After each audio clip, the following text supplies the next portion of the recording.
Ovulation induction and timely intercourse. దీంట్లో ఏంటంటే మనం పీరియడ్ వచ్చిన సెకండ్ డే నుంచి ఎగ్ పెరగడానికి 2 టైప్స్ ఆఫ్ టాబ్లెట్స్ ఉంటాయి. లైక్ లెట్రోజోల్ కానీ క్లోమఫిన్ సిట్రేట్ కానీ ఒక 5 days ఇస్తాము పీరియడ్ వచ్చిన సెకండ్ ఆర్ థర్డ్ డే నుంచి స్కాన్ చూసుకొని.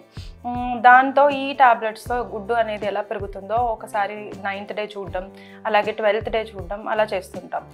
12th day are 13th day గుడ్డు మంచి సైజ్కి వచ్చాక పగులుతుందా లేదా చూసుకొని ఆర్ అవసరమైతే గుడ్డు పగిలే ట్రిగర్ ఇంజెక్షన్ ఒకటి ఇస్తుంటాం. అలా ట్రిగర్ ఇంజెక్షన్ ఇచ్చినాక 36 hours గుడ్డు పగిలే అవకాశం ఉంటుంది.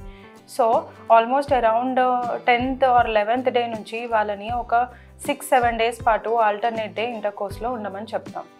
ఇది న్యాచురల్ పద్ధతి. ఒకవేళ ఈ ఓవ్యులేషన్ తర్వాత ఎంబ్రియో ఫామ్ అయినా అంటే బేబీ ఫామ్ అయితే అది గట్టిగా అతుక్కోవడానికి మనం ప్రొజెస్ట్రాన్ సపోర్ట్ కూడా ఇస్తుంటాం టాబ్లెట్స్ రూపంలో. సో ఇలా చేసినందుకు ఒక 10% సక్సెస్ రేట్ అనేది ఉంటుంది.